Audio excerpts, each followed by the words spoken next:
Depuis la fin du XVIIIe et pendant plus d'un siècle, le salaire a été le moyen de forcer le travailleur à revenir le lendemain. Ce salaire, qui ne représentait que le juste nécessaire pour permettre la survie du travailleur et de sa famille, Karl Marx le désignait comme salaire de subsistance. Le salaire de subsistance, ça c'est une idée très importante et qui est historiquement construite également. Historiquement construite à partir, je dirais, de la fin du XVIIe et du début du XVIIIe siècle. Je vous cite une petite pièce de théâtre de 1720 d'un acteur de la Comédie Française qui s'appelle Marc-Antoine Legrand. La pièce s'appelle Plutus et c'est la pauvreté qui est personnifiée et qui s'exprime de la façon suivante. La pauvreté dit d'elle-même « Je ne fais que du bien. C'est moi qui vous nourris, c'est moi qui vous habille. Je suis mère des arts, l'industrie est ma fille. Car enfin, si chacun vivait dans l'opulence, si tout le monde avait du bien en abondance, qui voudrait obéir? Qui voudrait travailler ?»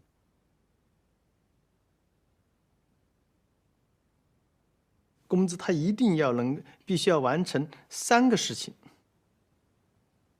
第一个事情是 Le salaire permet d'accomplir 3 choses.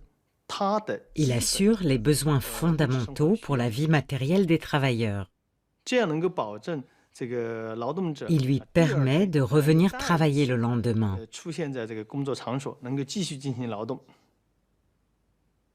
同时呢，他还必须要包括 En 劳动 plus, 者本人 il doit 他 aussi 的 assurer les frais de sa formation 方面的这 pour 种 qu'il 费用 puisse être à la 这样的 hauteur 话 des 劳动者 progrès 他能够 technologiques. 跟上这个科学技术水平的发展，对他的需要。更有意思 Le 的 plus 是 intéressant, c'est que Marx avait génialement compris que le salaire devait aussi subvenir aux besoins de la famille du travailleur. 家属消费 Donc, non seulement il doit permettre aux travailleurs de revenir le 的 lendemain, 那些消费品啊，这样呢能够保证什么 mais 呢？ il doit 就是他不 assurer 光 sa 是要保证 retraite 劳 quand 动 il 者自 s'arrêtera 己 de 第二天 travailler 要继 et 续出现 former 在劳 ceux 动 qui 市场 seront 上，出现 appelés 在 à le 工作场所里边 remplacer. 还要保证就是当这一代劳动者退出劳动力市场的时 C'est ce 候， qu'on 还有 appelle 下一代劳动 une 者 nouvelle 要再 protection 能 de 够 la force de 取代他 travail. 们，从而所谓的就是劳动力的再生产一定要得到保证。 Sans l'emploi qui donne accès à l'argent, il n'y a pas de survie matérielle possible. Alors, sauf à rentrer dans une autre forme d'existence, à essayer de survivre dans les marges de la société, etc., etc. Mais enfin, pour le gros de la population, telle est la condition qui lui est imposée par le salariat, ce qui signifie qu'en dernière analyse, le moteur de la mise au travail, c'est, comme le disait Marx, l'aiguillon de la faim.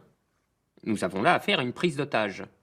Je le dis parce que le mot prise d'otage est souvent employé dans le débat ordinaire, dans le commentaire médiatique, politique et éditorialiste. Et les preneurs d'otages sont soit les cheminots, soit les éboueurs, etc.